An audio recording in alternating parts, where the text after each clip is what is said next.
Saya sudah menyiapkan contoh soal kasus analisis regresi linear sederhana, yaitu penelitian tentang pengaruh pendapatan terhadap konsumsi.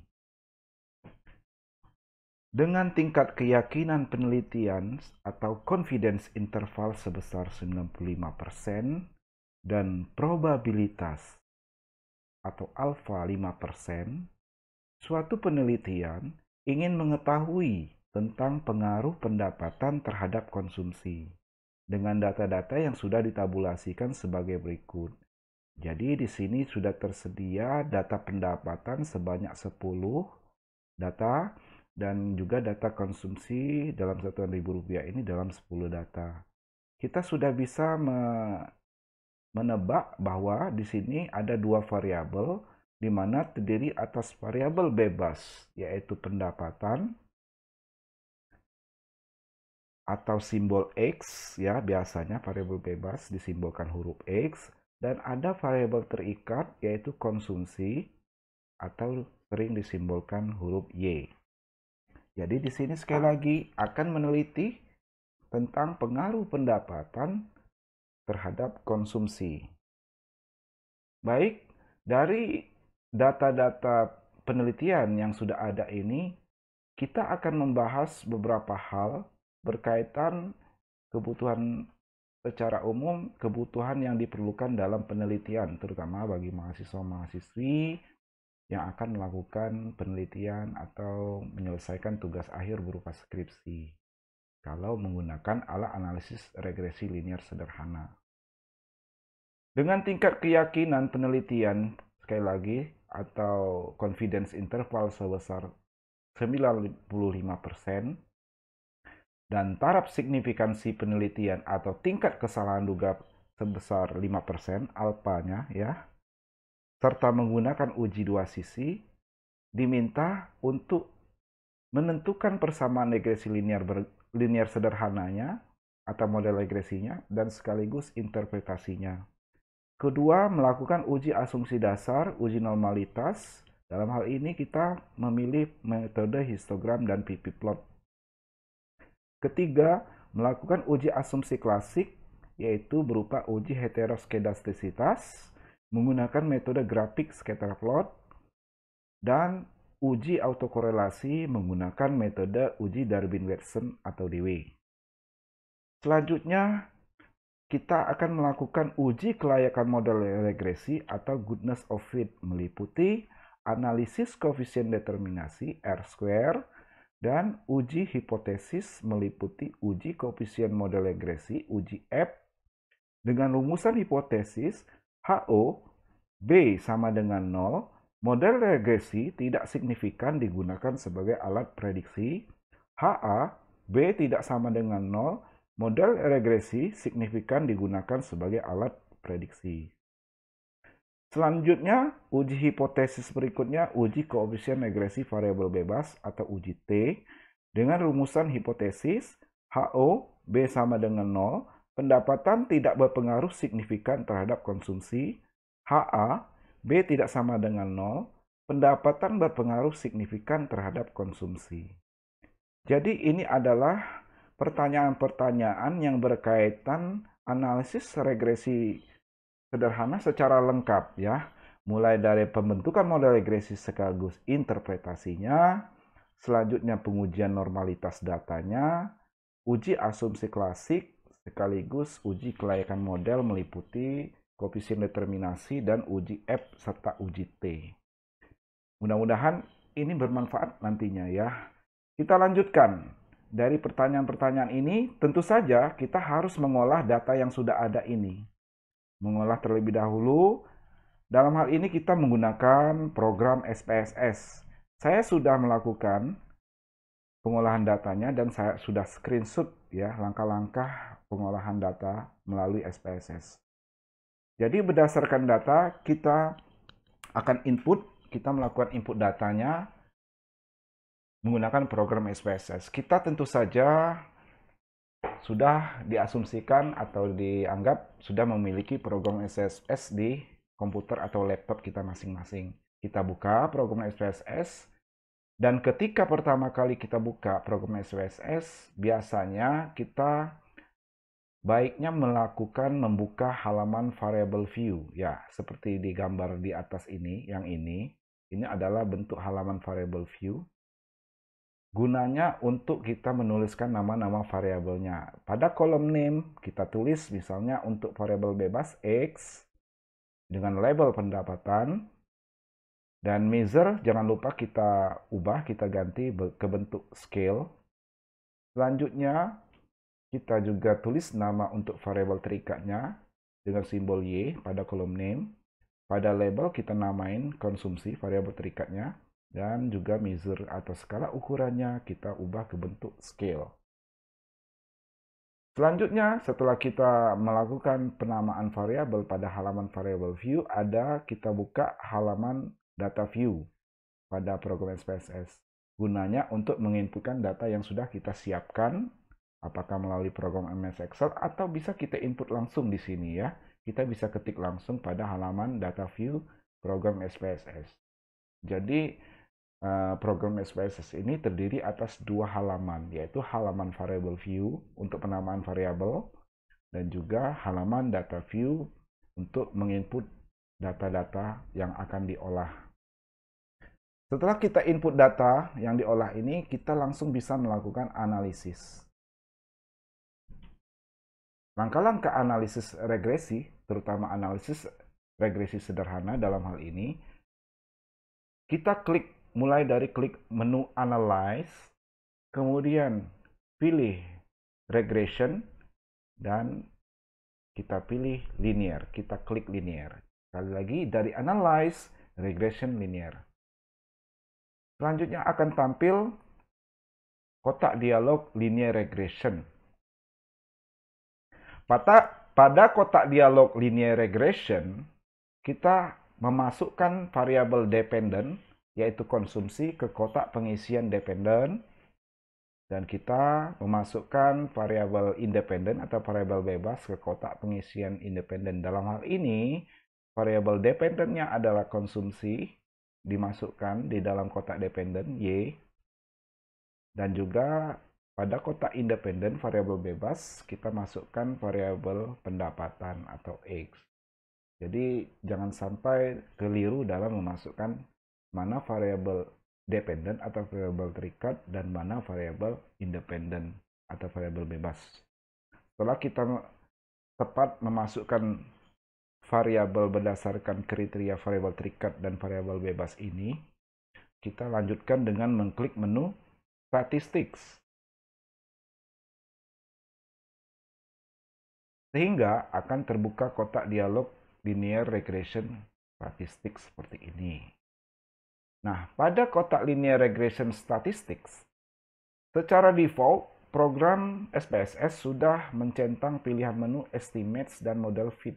Ini biasanya program SPSS pasti sudah secara default atau bawaan program sudah mencentang pilihan pada dua menu ini. Kenapa? Karena ini adalah dua pilihan menu yang wajib untuk kebutuhan membentuk persamaan model regresi dan uji kelayakan modelnya. Yaitu kalau menu Estimates ini akan menghasilkan output berupa tabel koefisien yang akan berisikan nilai-nilai koefisien regresi untuk membuat persamaan regresinya. Menu Model Fit ini bertujuan untuk menghasilkan output berupa tabel model summary untuk uji kelayakan model, yaitu analisis koefisien determinasi, dan output tabel ANOVA untuk berguna sebagai uji ketepatan model, yaitu ada nilai F hitung atau F statistik, uji F.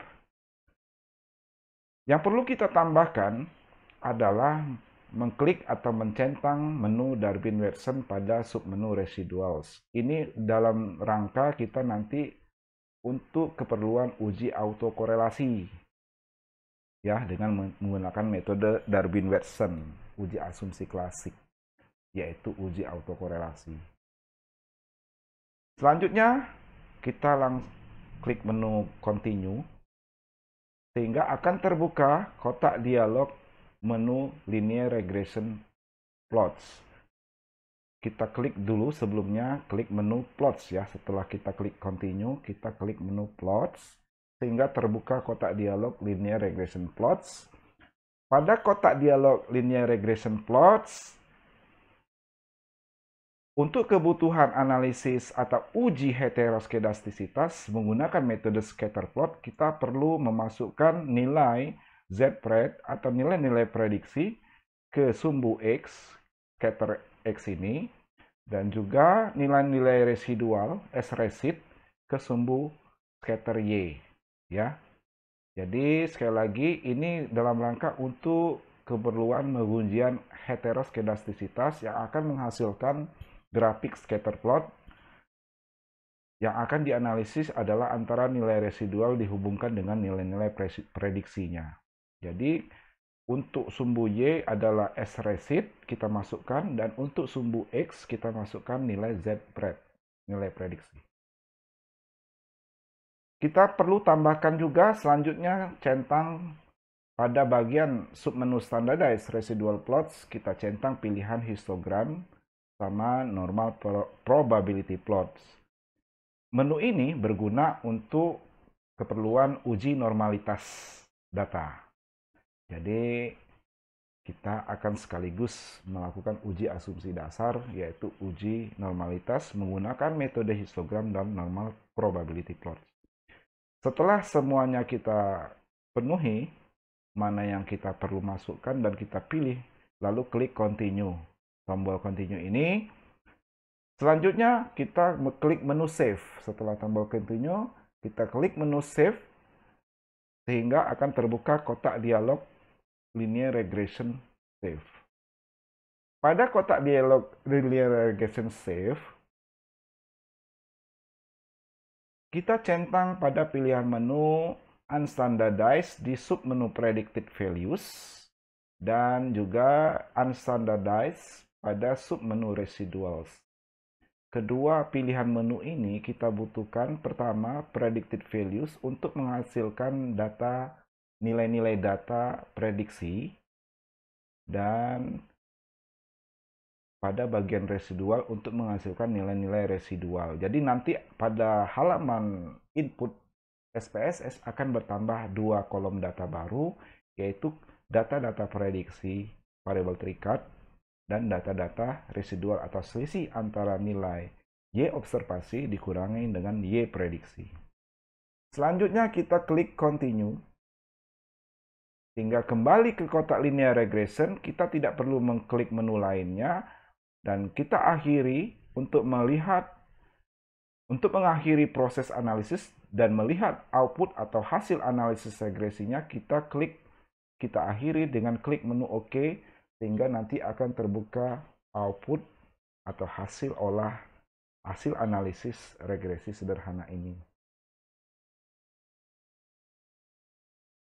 Setelah kita klik OK, maka akan tampil output hasil analisis regresi sederhana berupa ada output tabel model summary, output tabel ANOVA, ada output tabel coefficients, dan ada tabel grafik ya, grafik histogram, grafik normal PP plot, grafik scatter plot. Yang saya tampilkan di sini adalah output-output untuk kebutuhan analisis regresi sederhana berdasarkan pokok permasalahan di awal ya. Jadi kalau kita melihat output SPSS ini tidak semua output ya, kita sesuaikan sesuai kebutuhan analisis kita saja. Karena banyak tabel output yang lain, tetapi tidak semuanya mungkin perlu kita analisis sesuai kebutuhan saja. Demikian, jadi menghasilkan output-output ini yang akan kita bahas, kita interpretasikan. Selanjutnya ada juga yang perlu kita perhatikan, yaitu kita buka halaman input data, yaitu melalui halaman data view, itu sudah bertambah dua kolom data baru ya, yaitu kolom pre_1 dan kolom res_1. Kolom pre_1 ini berisikan data nilai-nilai prediksi daripada variabel terikat. Jadi nilai-nilai Y dugaan atau Y hat Y perkiraan. Selanjutnya, kolom res underscore 1 ini berisikan data nilai-nilai residual atau nilai-nilai error selisih antara nilai Y observasi dengan nilai Y prediksi. Atau Y dikurangi nilai pre underscore 1.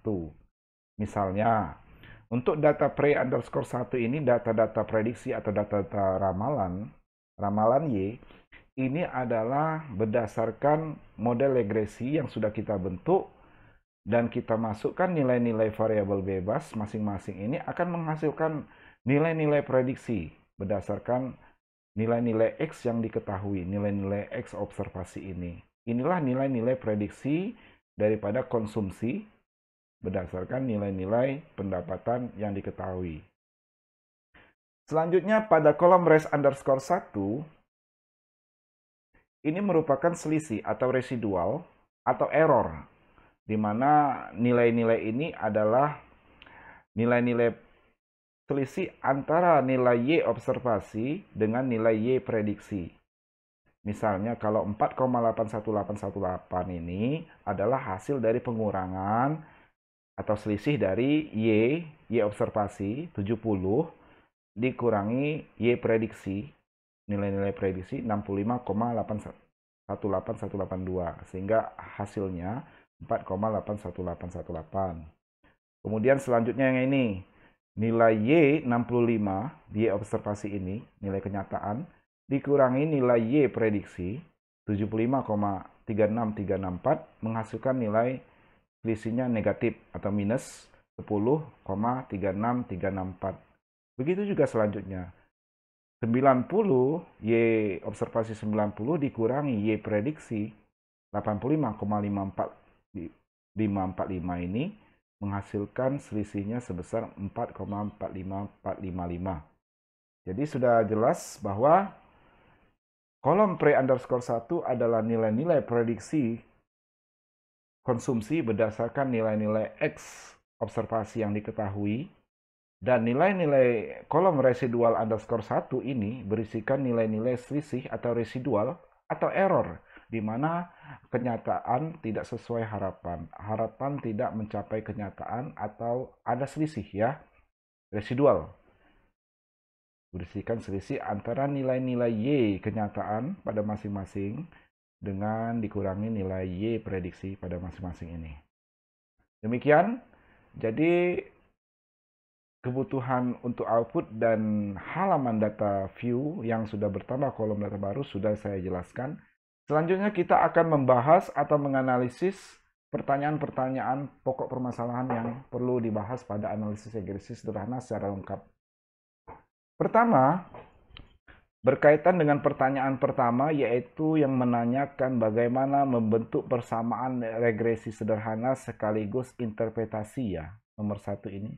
Tentukan persamaan regresi linear, model regresinya, sekaligus interpretasinya. Maka kita lakukan pembahasan dalam menentukan persamaan regresi dan interpretasi ini. Konsep yang perlu kita kenal, kita ingat lagi bahwa secara matematis persamaan umum regresi sederhana itu Y sama dengan A plus BX. Ya, secara umum. Ini persamaan deterministik ya, model matematis. Jadi Y sama dengan A plus BX. Maka untuk membuat persamaan regresi, kita tentu saja harus mengetahui nilai koefisien konstanta A atau intercept dan juga nilai koefisien arah atau slope daripada variabel bebasnya atau B. Nah, untuk mendapatkan nilai-nilai itu, setelah kita olah data melalui SPSS, itu kita bisa lihat melalui tabel koefisien, output tabel coefficients. Kita bisa melihat pada kolom unstandardized pada kolom B ya, sub kolom B ini, di mana di sini terdapat nilai konstanta atau A yaitu sebesar 24,455 dan nilai koefisien regresi atau slope daripada variabel pendapatan sebesar 0,509. Sekali lagi, nilai A atau konstanta 24,455 dan nilai B atau slope daripada variabel pendapatan atau koefisien regresi pendapatan atau B ini sama dengan 0,509. Sehingga Dapatlah kita susun model persamaan regresi sederhananya, yaitu Y hat sama dengan 24,455 plus 0,509X. Ini adalah nilai konstantanya atau A, dan ini adalah nilai koefisien regresi atau slope daripada variabel X atau variabel pendapatan. Jadi begini, inilah model regresi sederhananya, sudah kita bisa bentuk. Selanjutnya kita perlu interpretasikan nilai konstanta ini maknanya apa, dan nilai koefisien regresi variabel bebas ini maknanya apa. Nilai koefisien konstanta itu positif ya, karena tidak ada tanda minus ya, tentu saja ini nilai positif ya, 24,455. Artinya, jika pendapatan atau X itu tidak ada, atau dengan kata lain pendapatan itu bernilai 0, maka rata-rata konsumsi atau Y dugaan, Y perkiraan, itu sebesar Rp24,455.000. Sudah bisa dipahami bahwa nilai konstanta ini adalah nilai Y ketika X sama dengan 0. Jadi kalau X-nya 0 nih, dikalikan koefisiennya, maka ini habis nih. 0,509 kali 0 habis, tinggallah Y sebesar Y hat atau Y dugaan, Y perkiraan sebesar 24,455. Makanya itu maknanya, yaitu sekali lagi nilai koefisien konstanta atau A itu positif 24,455. Artinya jika pendapatan atau X tidak ada, atau pendapatan bernilai 0, maka rata-rata konsumsi Y hat sebesar Rp24,455.000. Demikian makna atau interpretasi nilai konstanta. Selanjutnya, makna atau interpretasi nilai koefisien regresi ini, atau B ini ya. Koefisien regresi variabel pendapatan atau B sebesar 0,509. Koefisien ini juga bernilai positif, tidak ada tanda minus kan? Makanya disebut bernilai positif. Apa makna positif di sini adalah makna arah hubungan antara variabel bebas dengan variabel terikat. Artinya di sini ada hubungan searah, maksudnya antara pendapatan variabel bebas dengan variabel terikat konsumsi. Sehingga bisa kita lanjutkan dengan kalimat, kalau searah berarti jika pendapatan naik sebesar Rp1 misalnya, maka rata-rata konsumsi akan naik juga ya, sebesar Rp0,509. Artinya kalau hubungan searah itu kalau X naik, Y naik. Dan kalau Y seandainya X turun, maka Y juga akan turun. Itulah yang dinamakan hubungan antar variabel searah atau positif. Jadi di sini dimisalkan kalau naiknya X atau pendapatan itu sebesar Rp1 ya. Maka rata-rata konsumsi naiknya sebesar Rp0,509. Kenapa? Karena jika X pada model regresi ini 1 nilainya, dikalikan dengan koefisiennya yaitu 0,509, dikalikan 1, maka hasilnya tetap 0,509. Itulah perubahan Y akibat perubahan pendapatan. Andaikan misalnya X-nya naiknya sebesar 100, misalnya kita coba modifikasi ya, interpretasi ini. Kita jadikan misalnya kenaikan pendapatan misal sebesar Rp100. Maka berapa rata-rata kenaikan konsumsi? Rata-rata konsumsi akan naik sebesar, berarti kalau X-nya 100 dikalikan nilai koefisiennya 0,509 akan sebesar 0,509 dikali 100 akan sebesar Rp50,9. Kita ubah hasil perkaliannya. Jadi andaikan misalnya pendapatan naik sebesar Rp100, maka rata-rata konsumsi akan naik sebesar Rp50,9 karena 0,509 kali 100 akan menjadi Rp50,9. Jadi dalam menginterpretasikan berapa kenaikan X itu terserah ya. Ini namanya interpretasi, ini kreativitas kita sebagai peneliti atau sebagai penulis. Jadi kalau misalnya naiknya sebesar Rp5, berarti kalikan saja nih. Koefisien regresi 0,509 kali 5 berapa? Itu harus dibenarkan hasil perubahannya, perkaliannya di sini ya. Kalau 5 berarti berapa? 0,509 kali 5. Nah, ini diubah nih hasilnya. Demikian cara bagaimana menginterpretasikan nilai slope atau koefisien regresi dari variabel bebas. Selanjutnya, di sini sudah kita bahas bagaimana membentuk persamaan regresi ya. Sudah kita lihat, kita sudah bisa membentuk model regresinya sekaligus menginterpretasikan nilai koefisien konstanta maupun koefisien regresi dari variabel bebas ini. Selanjutnya kita membahas pertanyaan kedua, yaitu yang menanyakan tentang uji asumsi dasar ya pertanyaannya, yaitu melakukan uji normalitas, metode histogram, dan PP plot. Jadi ada dua metode yang digunakan dalam pengujian normalitas yang ditentukan oleh soal. Kita akan bahas melalui dua metode ini, yaitu metode histogram sekaligus metode PP plot. Sebelumnya kita harus mengenal apa itu uji normalitas. Mengingat kembali ya, kalau pernah Anda belajar uji normalitas itu apa? Uji normalitas itu bertujuan untuk memastikan apakah data residual atau selisih atau error pada model regresi itu terdistribusi normal atau tidak. Ya.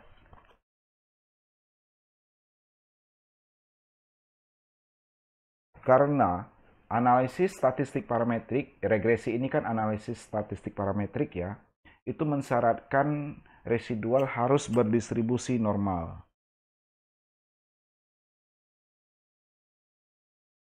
Ya. Jadi salah satu metode yang bisa kita gunakan untuk uji normalitas data residual ini, misalnya dengan mendeteksinya dengan melihat persebaran titik-titik data atau probability plot, atau dengan kata lain ini menggunakan metode PP plot ya untuk uji normalitasnya.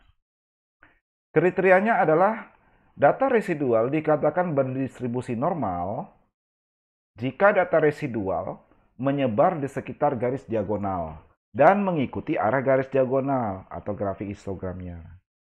Sebaliknya, data residual dikatakan tidak berdistribusi normal jika data residual itu menyebar jauh dari arah garis diagonal atau tidak mengikuti arah garis diagonal, ya.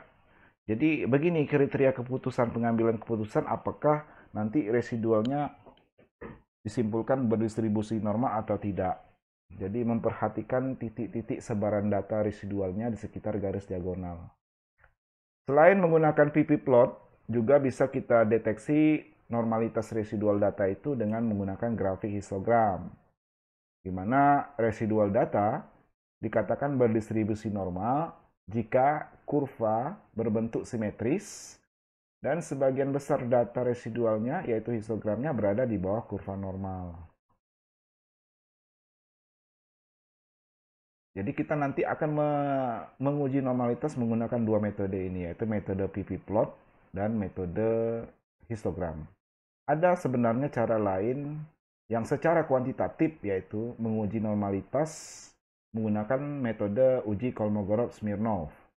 Kriteria pengujian menggunakan Kolmogorov-Smirnov adalah jika nilai asimsik lebih besar dari alfa atau taraf signifikansi penelitian, maka residual data disimpulkan berdistribusi normal. Ini ada cara lain yang hanya sekedar saya tunjukkan.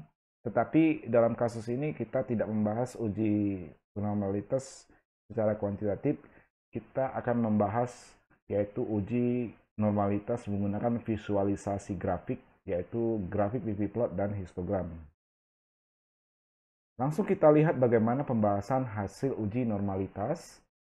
Pertama, menggunakan metode histogram.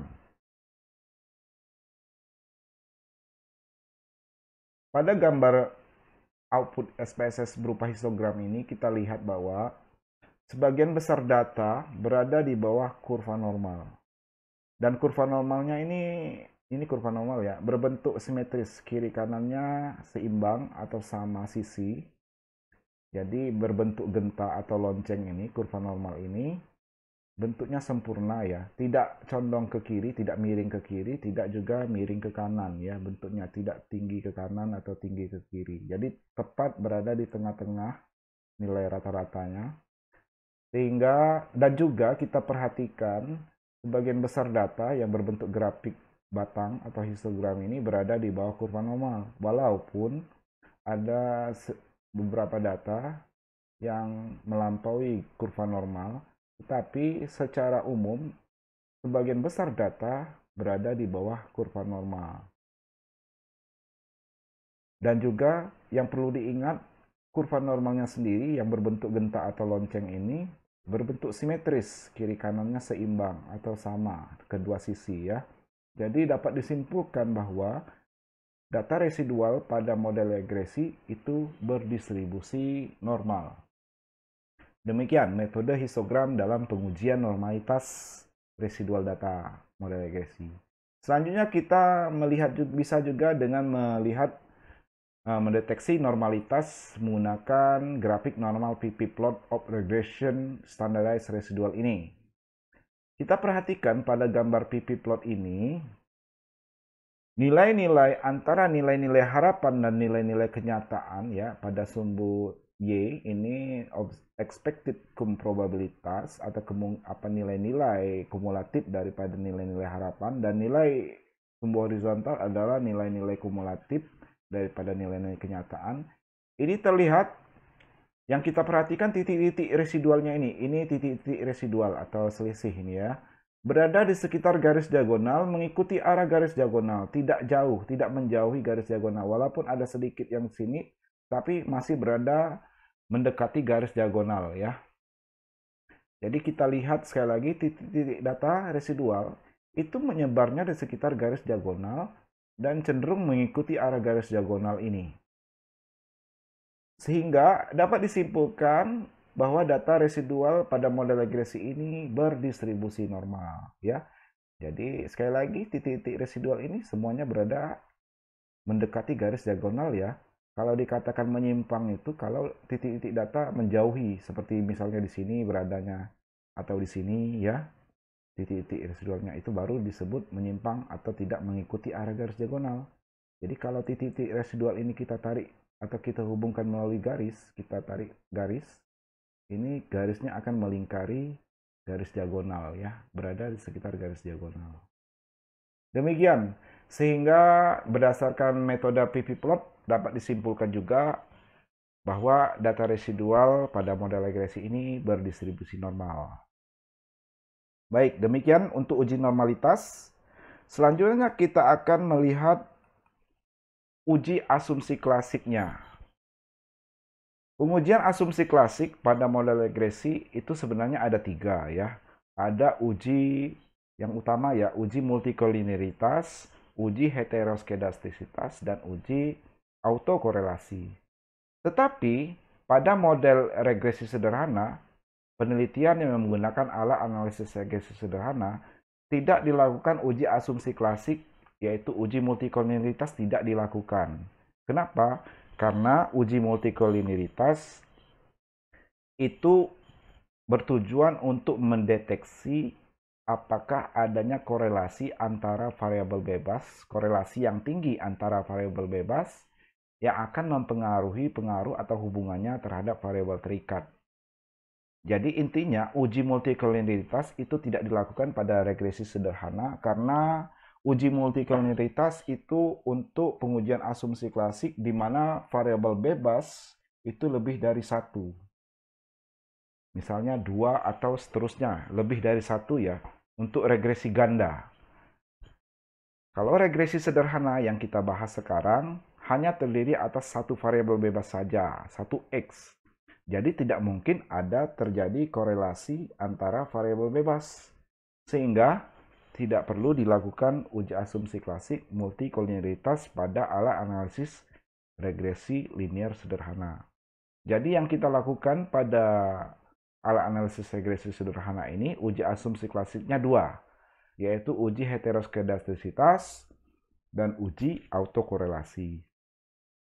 Baik, yang pertama kita uji asumsi klasik pada model ini yaitu uji heteroskedastisitas dengan menggunakan metode grafik scatter plot ya. Sebenarnya kalau uji heteroskedastisitas ada beberapa metode pengujian, ada uji Park, ada uji Glasser, ada uji menggunakan nilai korelasi Spearman, dan ada metode visualisasi seperti ini, yaitu dengan metode scatter plot. Apa tujuan uji heteroskedastisitas? Itu digunakan untuk mengetahui ada atau tidaknya penyimpangan asumsi klasik heteroskedastisitas, yaitu adanya ketidaksamaan varian dari residual satu pengamatan ke pengamatan yang lain pada model regresi. Jadi uji heteroskedastisitas ini ingin memastikan apakah varian residual data pada model regresi itu homogen atau homoskedastisitas yang harus terpenuhi. Jadi jangan sampai terjadi varian yang berbeda residualnya dari satu pengamatan ke pengamatan yang lain pada model regresi.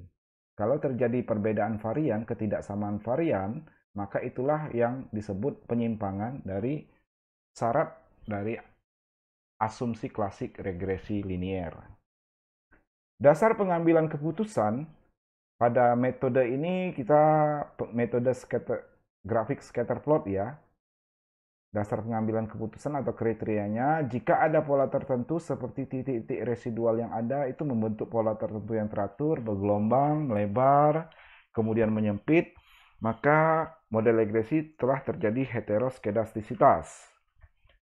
Namun, jika tidak ada pola yang jelas, titik-titik residualnya menyebar di atas dan di bawah angka 0 pada sumbu Y, maka dikatakan tidak terjadi heteroskedastisitas.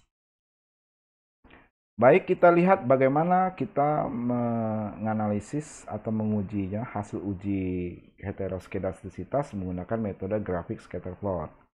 Berdasarkan output grafik scatter plot yang telah kita dapatkan, grafik scatter plot seperti ini, yaitu di mana sumbu Y, sumbu vertikalnya itu adalah sumbu regression standar student residual, nilai-nilai residual yang diamati, dan pada sumbu horizontalnya adalah sumbu regression standardized predictive value atau nilai-nilai prediksi yang terstandar. Nah, pada gambar ini, pada gambar scatter plot ini terlihat tidak ada pola yang jelas ya. Maksudnya tidak ada titik-titik residual ini sebarannya tidak membentuk pola yang jelas. Jadi kalau kita hubungkan melalui garis, ini akan terbentuk garis yang acak ya, tidak beraturan ya. Kalau kita hubungkan garis, jadi tidak, maksudnya membentuk pola yang jelas itu kalau bergelombang, menyempit, kemudian melebar, atau sebaliknya membentuk pola yang teratur, itu makanya disebut terjadi heteroskedastisitas. Tapi di sini tidak ya.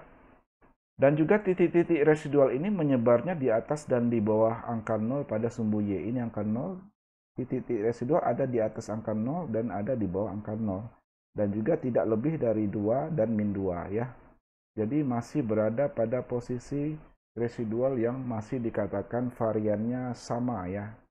Jadi intervalnya itu sama ya, rata-rata sama antara min 2 sampai 2 ini. Maka dikatakan sekali lagi pada model regresi ini tidak terjadi heteroskedastisitas. Atau sekali lagi, pada gambar scatter plot ini terlihat tidak ada pola yang jelas pada titik-titik residual ini. Serta titik-titik residual juga menyebar di atas dan di bawah angka 0 pada sumbu Y, sehingga disimpulkan tidak terjadi heteroskedastisitas pada model regresi. Baik, demikian masalah uji asumsi klasik, uji heteroskedastisitas. Kita lanjutkan pembahasan selanjutnya tentang uji asumsi klasik berikutnya, yaitu uji autokorelasi. Dalam hal ini kita menguji autokorelasi dengan metode Darwin-Watson atau DW. Uji autokorelasi tujuannya apa? Untuk mengetahui ada atau tidaknya korelasi yang terjadi antara residual pada satu pengamatan dengan pengamatan lain pada model regresi. Diharapkan tidak terjadi korelasi antara error satu pengamatan dengan error pengamatan yang lainnya pada model regresi. Sehingga diharapkan model regresi itu sifatnya konsisten ya, tidak terjadi bias. Dasar pengambilan keputusan uji Dewi atau Darwin-Watson ini sebagaimana Kita lihat di sini nilai DW jika berada antara DU ini Darwin-Aver, dan 4 min DU, maka HO diterima, artinya tidak terjadi autokorelasi. Kemudian jika nilai Darwin-Watson lebih kecil dari Darwin-Lower, DL, atau nilai Darwin-Watson lebih besar dari 4 min DL, Darwin-Lower, maka HO ditolak, artinya terjadi autokorelasi. Kemudian kriteria berikutnya, jika Darwin-Lower, DL, lebih kecil dari Darwin-Watson, kemudian Darwin-Watson lebih kecil dari Darwin-Upper, atau DW berada di antara DL dan DU, atau 4 min DU lebih kecil dari DW lebih kecil dari 4 min DL, atau DW berada di antara 4 min DU dan 4 min DL, maka kesimpulannya tidak ada kepastian ya, tidak ada menghasilkan kesimpulan yang pasti. Ini perlu dilanjutkan biasanya dengan menggunakan uji run test, metode uji autokorelasi yang lainnya ya. Pada gambar ini kita bisa melihat ya, dikatakan tidak ada autokorelasi pada bagian tengah ini gambar. Area tidak ada autokorelasi jika nilai DW itu berada di antara DU dan 4 min DU. Jadi dipastikan harus berada di tengah ya. Kalau misalnya nilai DW berada di antara DL dan DU, maka tidak ada kesimpulan. Begitu juga kalau nilai DW berada di antara 0 dan DL, atau lebih kecil dari DL, maka terjadi autokorelasi positif. Kalau nilai DW berada di antara 4 min DU dan 4 min DL, maka juga tidak menghasilkan kesimpulan. Dan jika DW lebih besar dari 4 min DL, maka terjadi autokorelasi negatif. Demikian masalah kriteria ya, pengujian autokorelasi menggunakan metode Darwin-Watson. Kita lihat hasil pembahasannya. Hasil uji autokorelasi metode Darwin-Watson. Untuk mengetahui nilai Darwin-Watson, kita bisa melihat output tabel statistik, yaitu tabel model summary. Di sana terdapat kolom nilai Darwin-Watson. Pada kolom Darwin-Watson, yaitu kita lihat pada output ini, pada output tabel model summary, nilai DW atau Darwin-Watson-nya 2,680. Sedangkan dari tabel DW dengan signifikansi 0,05 atau 5% para kesalahan duga penelitian kita yang sudah ditetapkan, dan jumlah datanya 10, serta K, di mana K ini jumlah variabel independen atau variabel bebasnya 1, diperoleh nilai DL sebesar 0,8791 dan DU sebesar 1,3197. Lihat lampiran, maksudnya di sini lampiran tabel Darwin-Watson ya. Kita perhatikan, misalnya ini sudah saya sertakan juga potongan atau screenshot dari tabel Darwin-Watson. Ini ada kolom N, ya, ada kolom K, K sama dengan 1, K sama dengan 2, dan seterusnya ini, di mana masing-masing K ini terdiri atas nilai Darwin-Lower, DL, dan nilai Darwin-Upper. Jadi kita bisa melihat berdasarkan nilai Darwin-Watson yang sudah kita punyai 2,680, akan kita bandingkan dengan nilai DU atau DL atau di 4 min DU atau 4 min DL. Kita harus mengetahui nilai DL dan DU-nya. Nah, pada kasus penelitian ini, variabel bebas kita hanya 1, K sama dengan 1. Berarti kita perhatikan pada kolom K sama dengan 1. Kemudian N-nya berapa? N-nya 10. Kita perhatikan pada kolom N pada baris ke-10. Dan kita hubungkan dengan K sama dengan 1, sehingga DL kita lihat sebesar 0,8791 ya. Dan nilai berikutnya yaitu nilai DU pada K sama dengan 1 dan nilai N atau jumlah data 10 itu sebesar 1,3197. Nah, dari nilai-nilai DL dan DU yang kita telah dapatkan, kita bisa menghitung berapa nilai 4 min DU. 4 dikurang DU ini untuk pembanding juga, apakah DW lebih kecil dari 4 min DU ya. Ya, artinya 4 min DU sama dengan 4 dikurangi nilai DU 1,3197, menghasilkan nilai sebesar 2,6803 ya. 4 min DU sama dengan 2,6803. Karena nilai DW yaitu 2,680 berada di antara DU dan 4 min DU, atau dengan kata lain, DU 1,397 ini lebih kecil dibandingkan DW yaitu 2,680, dan DW ini lebih kecil dari 4 min DU sebesar 2,6803, selisih sedikit ya. Maka HO diterima. Artinya dapat disimpulkan tidak terjadi autokorelasi pada model regresi. Jadi nilai DW 2,680 berada di antara nilai DU dan 4 min DU. Ini sesuai kriteria. Kalau DW berada di antara DU dan 4 min DU,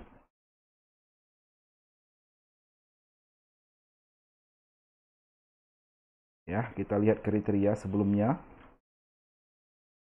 Kalau DW berada di antara DU dan 4 min DU, maka tidak terjadi autokorelasi. Jadi sesuai kriteria pada model regresi ini, karena nilai DW 2,680 berada di antara DU dan 4 min DU, maka dikatakan tidak ada masalah autokorelasi pada model regresi. Demikian masalah pembahasan uji autokorelasi. Kita telah selesai uji asumsi klasik, heteroskedastisitas, dan uji autokorelasi.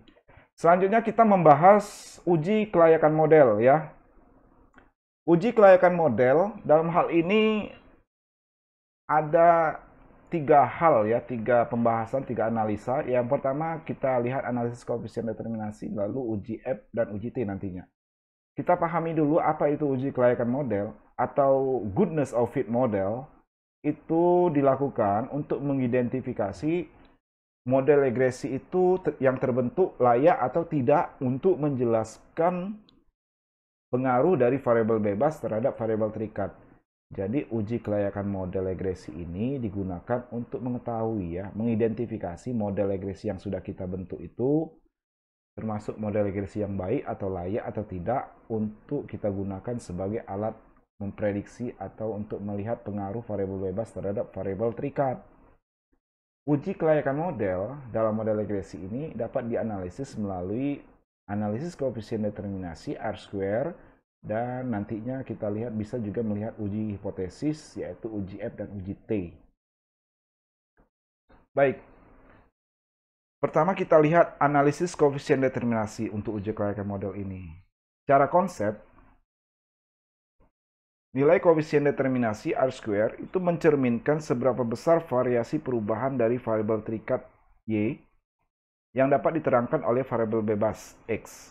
Dengan kata lain, nilai koefisien determinasi itu merupakan ukuran yang menunjukkan seberapa besar kontribusi atau sumbangan pengaruh variabel bebas terhadap variasi perubahan atau naik turunnya variabel terikat. Atau juga bisa disebut ukuran yang menggambarkan persentase ya. Sumbangan pengaruh atau kontribusinya persentase, jumlah variasi yang benar-benar dapat dijelaskan oleh garis linearnya. Itu secara konsep.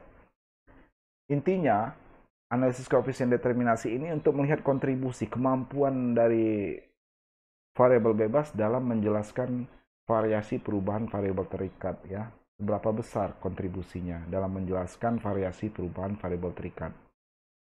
Sebuah model regresi dikatakan baik jika nilai R-square-nya mendekati 1 nilainya. Ya, koefisien determinasinya mendekati 1.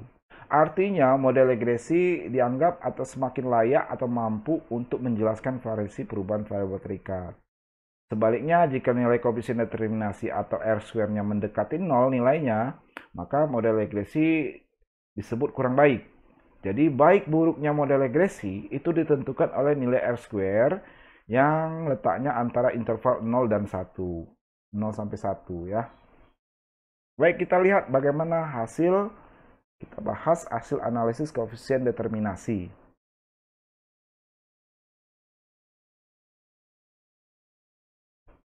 Untuk menganalisis koefisien determinasi, kita dapat menganalisisnya melalui output tabel model summary pada output SPSS.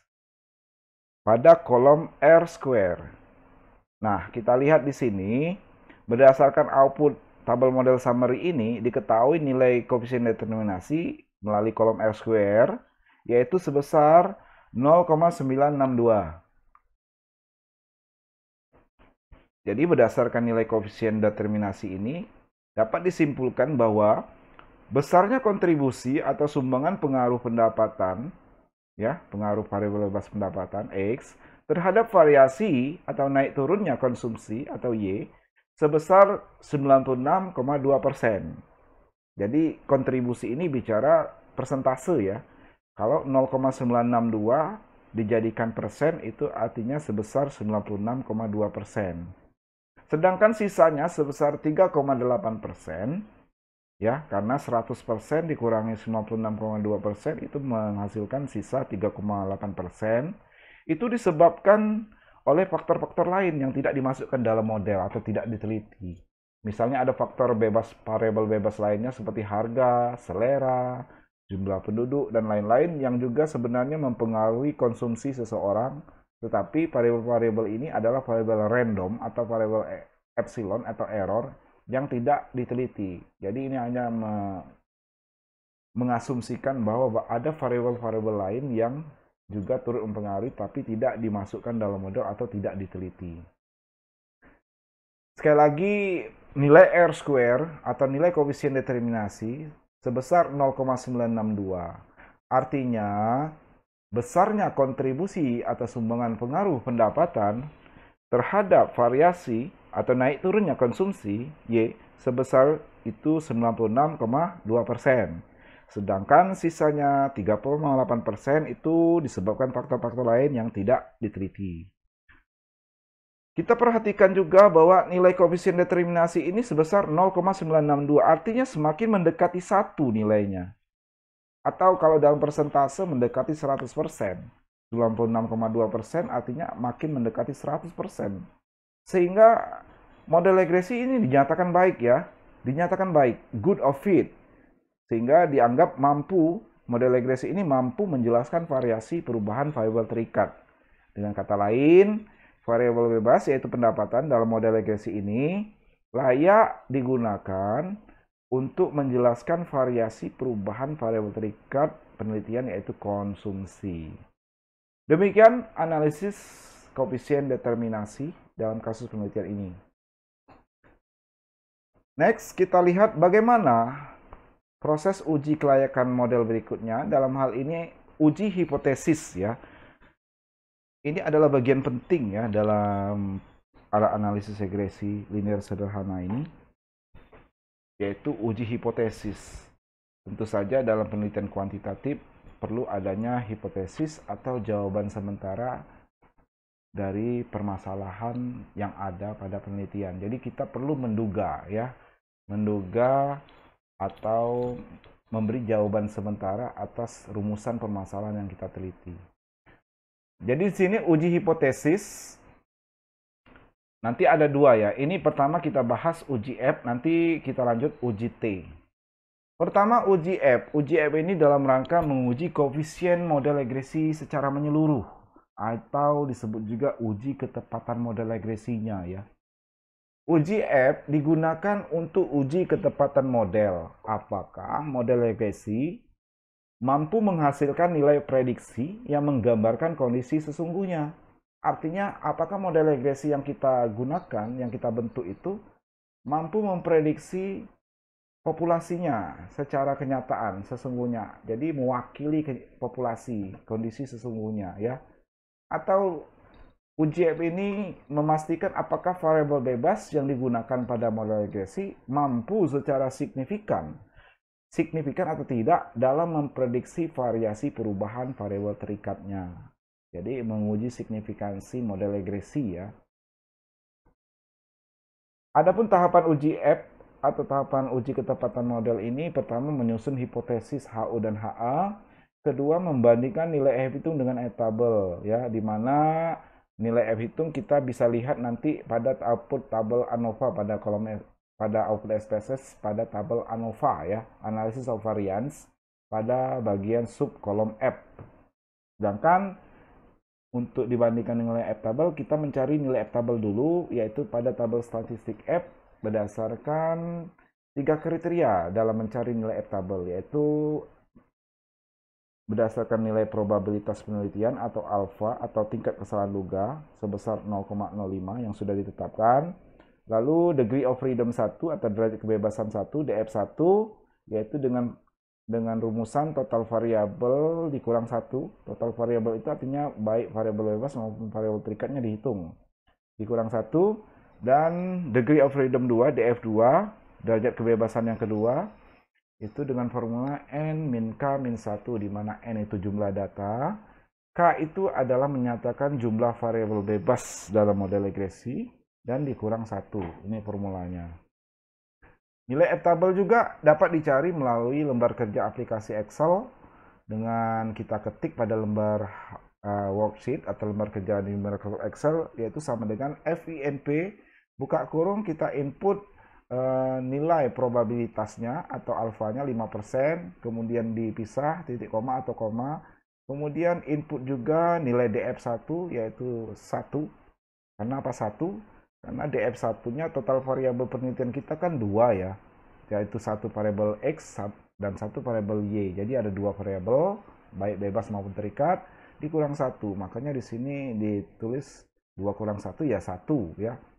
Kemudian DF2 N min K min 1. Di sini 8 karena hasil dari N 10, data kita 10 masing-masing variabel, dikurang variabel bebas 1, X-nya 1, 10 kurang 1 ya 9, dikurang lagi 1, maka dapatlah 8. Lalu setelah pengetikan formula pada Excel ini selesai, tutup kurung, kita enter, akan menghasilkan nilai F-table melalui cara di lembar kerja Excel ya. Kriteria keputusan uji F itu jika F hitung lebih kecil dibandingkan F-table, maka HO diterima. Artinya model regresi tidak signifikan sebagai alat prediksi. Tidak layak ya. Kemudian jika F hitung lebih besar dari F-table, maka HO ditolak. Artinya HA diterima ya. Artinya model regresi signifikan sebagai alat prediksi.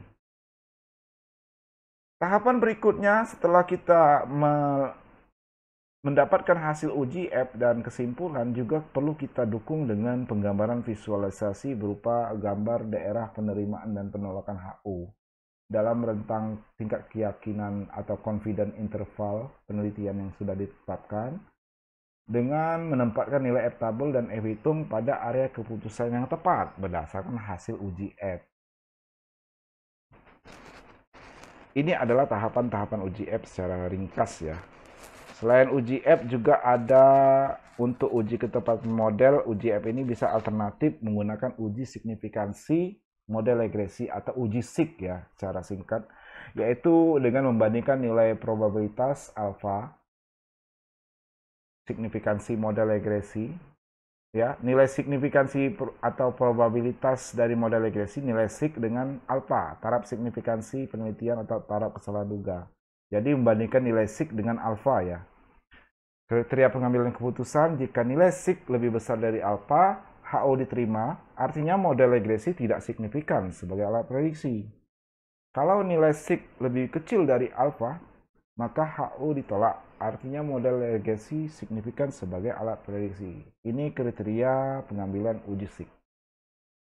Demikian secara konsep ya dan kriteria uji F ini dan juga alternatif uji SIG. Bagaimana hasilnya kita lihat pembahasannya. Hasil uji F. Untuk uji F atau uji keseluruhan signifikansi koefisien regresi model secara menyeluruh ini, kita dapat melihat acuannya berdasarkan output tabel ANOVA, output SPSS tabel ANOVA ya. Ya, seperti ini output tabel ANOVA. Di sini kita bisa lihat ada nilai F hitungnya ya. Ada nilai SIG. Langkah-langkah dalam uji F, langkah-langkah uji F yang pertama kita buat dulu hipotesis penelitian, yaitu kita bikinlah hipotesis HO dan HA-nya.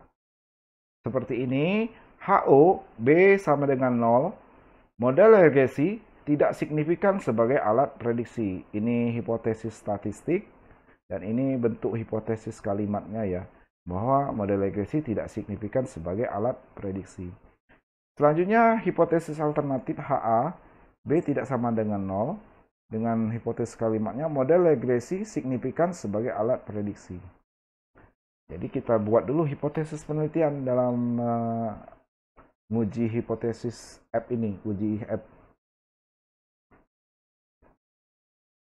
Berikutnya kita bandingkanlah nilai F hitung dengan F tabel.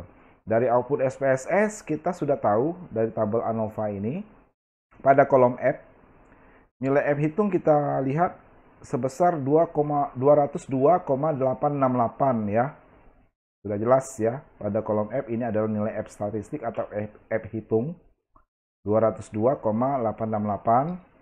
Sedangkan untuk kita bandingkan dengan F tabel kita cari dulu melalui tabel statistik F berdasarkan kriteria alfa dan DF1 dan DF2 ya, ada 3 kriteria ya. Alfa dalam penelitian ini sudah ditetapkan sebesar 5% atau 0,05 tingkat kesalahan duga penelitian. Lalu DF1 degree of freedom-nya sudah kita olah tadi, yaitu sebesar 1, hasil dari total variabel dikurang 1, 2 kurang 1, 1. Dan DF2-nya N-1 menghasilkan DF2 sebesar 8. Maka diketahui nilai F tabel akan sebesar 5,32 hasilnya. Kita bisa buktikan dengan melihat tabel F ya, tabel statistik F. Nah, berikutnya ini ditampilkan nih. Ini contoh, kita lihat, saya screenshot. Ini adalah tabel persentase distribusi F ya, dengan tingkat probabilitas alfa taraf kesalahan duga penelitian 0,05 atau 5%. Pada tabel F, kita perhatikan di sini ada kolom DF pembilang atau DF1 atau N1 dan kolom DF penyebut, yaitu DF2 atau N2. Jadi kita sudah tahu bahwa tadi hasil dari DF1 kita sebesar 1 ya. DF1 kita 1. Sini DF1 yaitu sebesar 1. Lalu DF2-nya adalah sebesar 8 ya. Maka kita perhatikan juga pada DF1 1 dan DF2-nya 8. Dari perpaduan kombinasi kolom DF1 sebesar 1 dan pada baris DF2 pada baris ke-8 itu memperoleh nilai F tabel sebesar 5,32. Nah, nilai F tabel sudah kita dapatkan sebesar 5,32. Kita bandingkan dengan nilai F hitung yang sudah kita peroleh sebelumnya, yaitu 202,868. Jadi, nilai F hitung 202,868 tentu saja jauh lebih besar dibandingkan F tabel yang 5,32.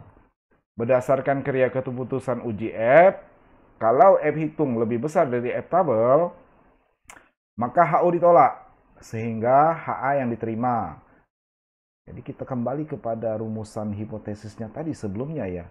Kalau HO ditolak, HA diterima. Nah, kalau HO ini ditolak, ini kita tidak ambil, maka yang kita ambil adalah HA.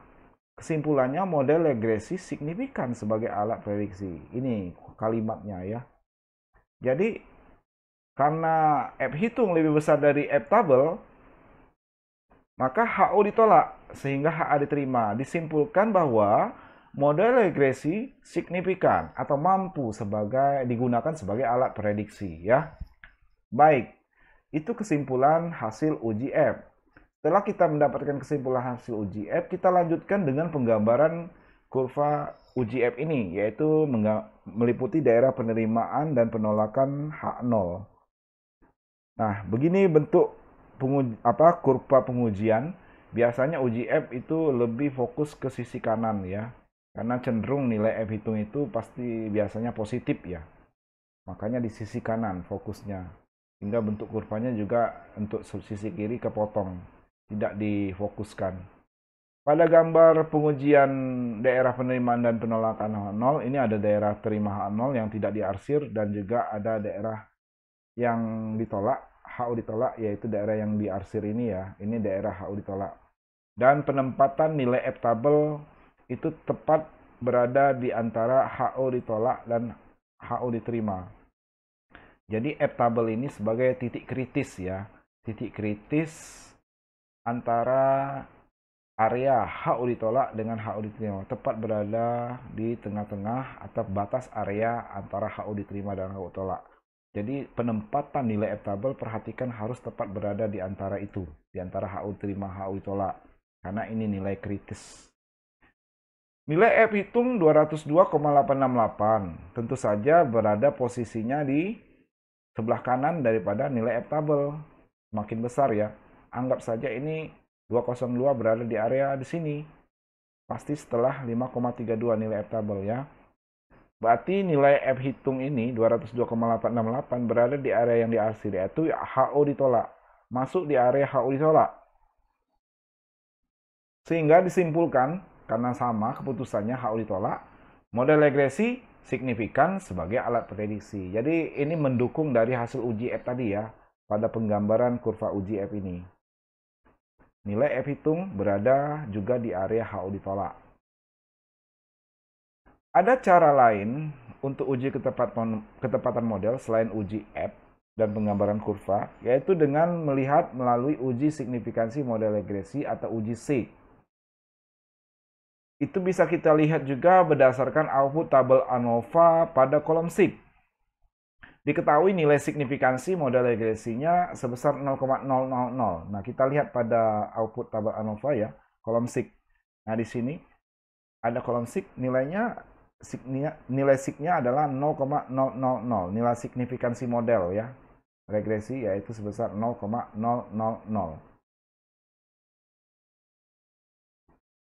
Ya. Jadi karena nilai SIG-nya 0,000, kita bandingkan dengan taraf signifikansi penelitian atau tingkat kesalahan duga penelitian atau alfa yang ditetapkan 5% atau 0,05. Sehingga hasil perbandingannya diketahuilah bahwa nilai SIG yang sebesar 0,000 itu tentu saja lebih kecil dibandingkan alfa atau taraf signifikansi penelitian sebesar 0,05. Sehingga hasil perbandingan itu mendapatkan keputusan bahwa model regresi signifikan sebagai alat prediksi karena nilai SIG lebih kecil dari alfa ya, sesuai kriteria itu HO ditolak, artinya model regresi signifikan sebagai alat prediksi. Kalau HO ditolak, HA diterima. Bunyi HA yang kita terima ya, bunyi HA pada contoh sebelumnya kan kita sudah lihat bunyi HA-nya pada model regresi ini, yaitu model regresi signifikan. Karena HO kita tolak, berarti bunyi kalimat HO ditolak ini tidak kita ambil. Kita mengambil kesimpulan HA, model regresi signifikan sebagai alat prediksi. Jadi begitu maksudnya. Kalau HO ditolak karena nilai SIG lebih kecil dari alfa, HO ditolak ya, maka HA diterima. Bunyinya bahwa model regresi signifikan sebagai alat prediksi. Dengan kata lain, juga kita bisa lihat bahwa model regresi ini signifikan dalam memprediksi kondisi sesungguhnya, atau persamaan regresi pada model regresi ini dinyatakan baik, memenuhi syarat model regresi yang baik atau good of fit, mampu menjelaskan variasi daripada perubahan variabel terikat. Atau dengan kata lain lagi, bahwa koefisien regresi pada model regresi ini signifikan dalam menjelaskan pengaruhnya terhadap variabel terikat. Demikian pembahasan tentang uji F. Yang terakhir kita akan lihat uji hipotesis, yaitu uji T. Ya, ini langkah terakhir dalam pengujian analisis regresi sederhana. Uji T ini sebagai uji koefisien regresi secara parsial. Kalau dalam regresi sederhana ini uji koefisien regresinya karena variabelnya hanya satu, bebasnya, maka ini bukan parsial lagi ya.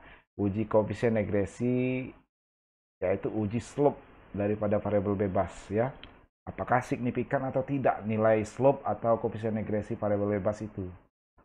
Jadi uji T digunakan untuk menguji signifikansi koefisien regresi atau slope daripada variabel bebas atau B-nya itu, agar dapat diketahui apakah signifikan atau tidak signifikan pengaruh dari variabel bebas, variabel X terhadap variabel terikat Y. Adapun tahapan uji T itu ada 3 juga, hampir mirip dengan uji F, tapi bedanya di sini T tabel, T hitung ya. Pertama tentu kita harus membuat hipotesis penelitian, HO dan HA-nya juga. Yang kedua tahapan uji T yaitu membandingkan nilai T hitung dengan T tabel. Jadi kita membandingkan nilai T hitung dengan T tabel ya.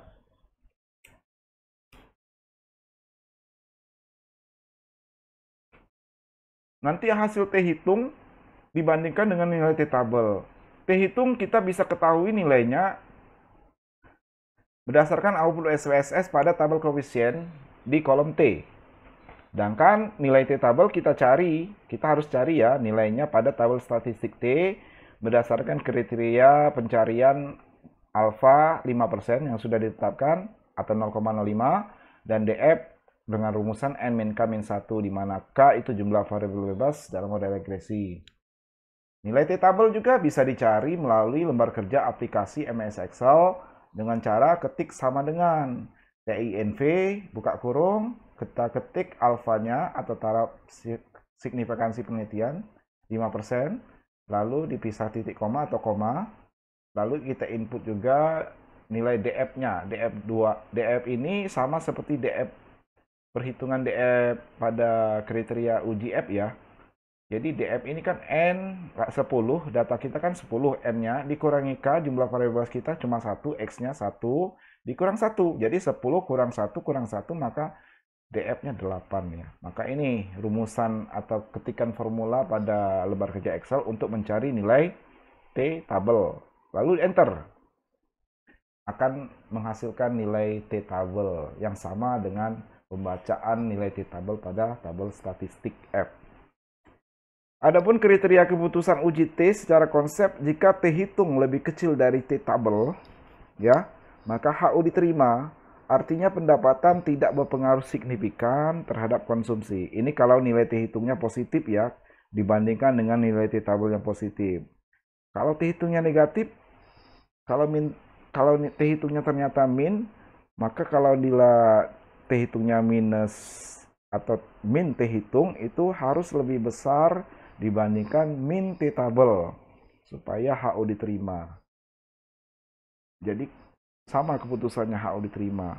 Pendapatan tidak berpengaruh signifikan terhadap konsumsi kalau nilai min T hitung lebih besar dari min T tabel. Dan kriteria berikutnya, jika T hitung lebih besar dari T tabel, T hitung positif lebih besar dari T tabel yang positif, maka HO ditolak. Atau kalau T hitungnya negatif, min T hitung harus lebih kecil dari nilai T tabel yang negatif. Min T hitung lebih kecil dari min T tabel. Artinya pendapatan berpengaruh signifikan terhadap konsumsi. Tapi kita di sini fokusnya T hitung yang positif ya di kriteria ini. Jadi berdasarkan kriteria ini kita akan lihat nanti apakah pendapatan berpengaruh signifikan atau tidak terhadap konsumsi. Selanjutnya tahapan setelah hasil uji T, kita gambarkan juga daerah penerimaan dan penolakan HO-nya dalam kurva normalnya, yaitu dengan confidence interval yang ditetapkan, yaitu 95%, dengan menempatkan T tabel dan T hitung tepat pada area keputusan berdasarkan hasil uji T.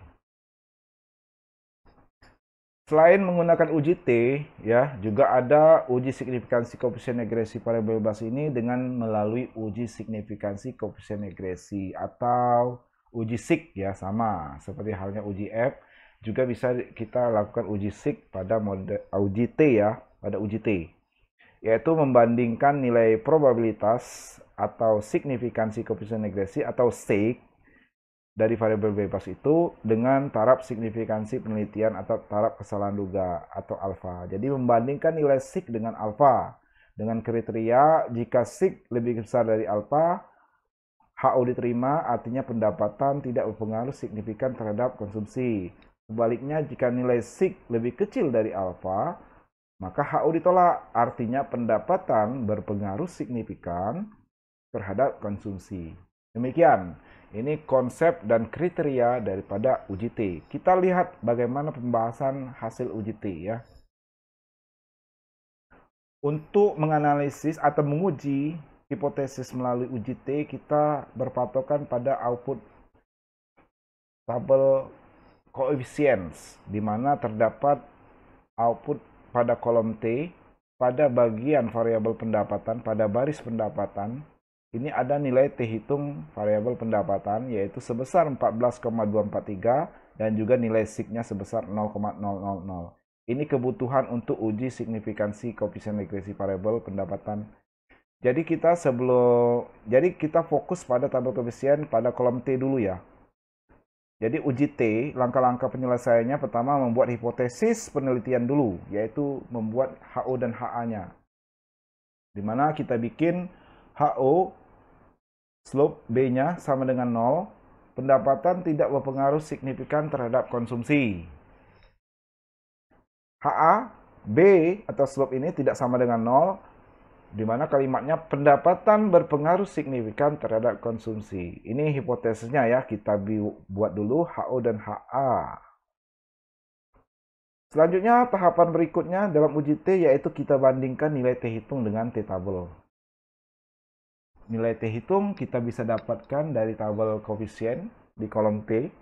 Kita sudah tahu nilainya sebesar 14,243. Lalu kita akan bandingkan dengan nilai T tabelnya. T tabel kita harus cari melalui tabel statistik T dengan kriteria ada dua, yaitu melihat nilai alfa, yaitu tingkatan alfa yang sudah ditetapkan dalam penelitian ini, yaitu 5% atau 0,05, dan DF atau degree of freedom, derajat kebebasan, dengan N-K-1 sudah kita hitung sebesar 8 ya DF-nya.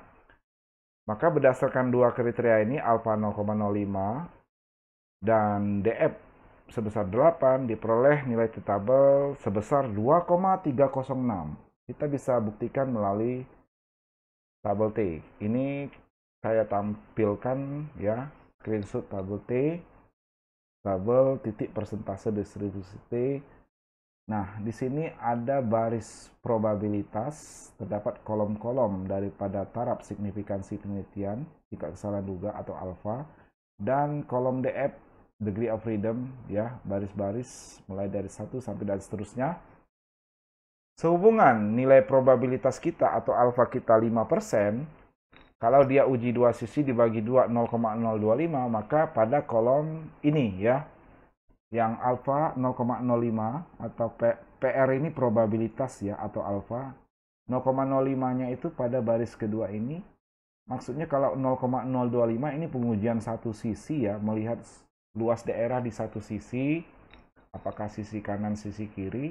Dan kalau 0,050 ini total keseluruhan sisi kiri, sisi kanan ya.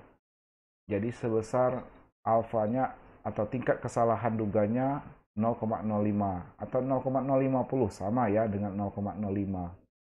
Dan DF kita sebesar 8. Dari hasil probabilitas atau alfa 0,05 dan DF sebesar 8 diperoleh nilai T tabel sebesar 2,30600 atau 2,3 ya 30600.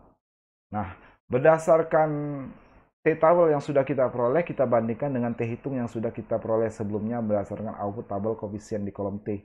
Maka hasil pengujiannya, T hitung yang sebesar 14,243 tentu saja lebih besar dibandingkan T tabel yang 2,306 ya. Maka sesuai kriteria keputusan uji T, kalau T hitung lebih besar dibandingkan T tabel, ya, ini kriteria keputusannya. T hitung lebih besar dari T tabel, HO ditolak. Artinya kesimpulannya pendapatan berpengaruh signifikan terhadap konsumsi. Jadi karena T hitung 14,243 lebih besar dibandingkan T tabel 2,306, maka keputusannya HO ditolak. Sehingga HA diterima, bunyi kalimat HA yang diterima. Di mana pendapatan berpengaruh signifikan terhadap konsumsi.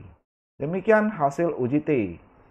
Setelah kita mendapatkan hasil uji T, kita gambarkan dalam bentuk kurva normal dalam wilayah HO diterima dan HO ditolak. Seperti ini ya, berbentuk kurva normal yang dimana di sini terdapat area HO ditolak di sisi kiri dan HO diterima sisi kiri, juga ada area HO diterima sisi kanan dan HO ditolak di sisi kanan. Jadi ini sisi kiri, sisi kanan, makanya disebut uji dua sisi ya. Pada bagian gambar ini kita lihat bahwa nilai T hitungnya kan positif ya, 14,243, sehingga berada di area HO ditolak di sisi kanan, uji sisi kanan ya. Karena dia T hitungnya ini sebesar 14,243, tentu saja berada di sebelah kanan dari nilai T tabel positif 2,306. Maka T hitung ini tentu berada di sini posisinya ya, dan masuk di area arsir atau area HO ditolak. Keputusannya akhirnya sama, bahwa kalau pendapatan berpengaruh signifikan terhadap konsumsi. Perhatikan dalam penempatan T tabel, baik di sisi kiri maupun sisi kanan, itu tepat berada di pembatas area atau titik kritis antara area HO diterima dan HO ditolak ya. Jadi di sisi kiri ini adalah HO diterima yang tidak diarsir, dan di sisi kiri ini adalah HO ditolak yang diarsir. Penempatan nilai T tabel yang negatif ya, T tabel itu kalau dalam uji dua sisi dibuat dalam dua bentuk ya. Sisi kiri untuk T tabel negatif dan sisi kanan untuk T tabel positif. T tabel ini baik sisi kiri maupun sisi kanan tepat harus ditempatkan berada di titik kritis batas area antara HO ditolak dan HO diterima di sisi kanan, dan juga batas area antara HO ditolak dan HO diterima di sisi kiri ini. Ya, jadi kalau penempatan T tabel keliru akan menghasilkan analisa yang keliru namanya ya, dalam menganalisis uji T melalui kurva. Jadi tentu saja karena positif, sekali lagi nilai T hitung 14,243, berarti ujinya uji sisi kanan di sini, uji hipotesisnya di sisi kanan. Artinya ada pengaruh positif ya antara pendapatan terhadap konsumsi, sesuai dengan apa yang telah kita maknai pada nilai koefisien regresi pada persamaan regresi sebelumnya. Arah hubungannya positif. Begitu juga nilai T hitungnya positif. Terdapat hubungan yang searah antara pendapatan dengan konsumsi. Ya, demikian. Jadi sudah jelas ya, nilai T hitung berada di area HO ditolak, sehingga dipastikan pendapatan berpengaruh signifikan terhadap konsumsi. Ada cara lain dalam menguji koefisien regresi apakah signifikan atau tidak itu, yaitu berdasarkan uji SIG ya. Uji signifikansi dari nilai koefisien regresi variabel bebas tersebut. Itu bisa kita lihat kembali pada tabel koefisien pada kolom SIG. Ya, pada tabel koefisien di kolom SIG. Ya, kita lihat di sini. Ada kolom SIG pada tabel koefisien. Ini nilai SIG daripada pendapatan, yaitu sebesar 0,000. Jadi nilai SIG-nya 0,00. Nilai signifikansi koefisien regresi variabel pendapatan itu sebesar 0,000. Sedangkan tingkat kesalahan duga penelitian atau alfa kan sudah kita tahu ditetapkan 5% atau 0,05. Maka kita bandingkanlah nilai SIG tersebut, nilai SIG dari variabel pendapatan dibandingkan dengan alfa penelitian 0,05. Hasilnya diketahui nilai SIG yaitu 0,0000 itu lebih kecil dibandingkan alfa 0,05. Berdasarkan kriteria keputusan, disimpulkan HO ditolak. Artinya pendapatan berpengaruh signifikan terhadap konsumsi. Demikian. Jadi karena nilai SIG lebih kecil dari alfa, nilai SIG 0,000 lebih kecil dari alfa 0,05, maka kesimpulannya sama dengan hasil uji T tadi, bahwa HO ditolak. Sehingga disimpulkan pendapatan berpengaruh signifikan terhadap konsumsi. Dengan kata lain, bahwa koefisien regresi atau slope daripada pendapatan itu terbukti signifikan dalam memprediksi pengaruhnya terhadap variabel konsumsi. Demikian hasil uji T, ya, uji koefisien regresi variabel pendapatan. Apakah signifikan? Ternyata signifikan ya pengaruhnya dalam memprediksi perubahan variabel konsumsi, variabel terikat Y.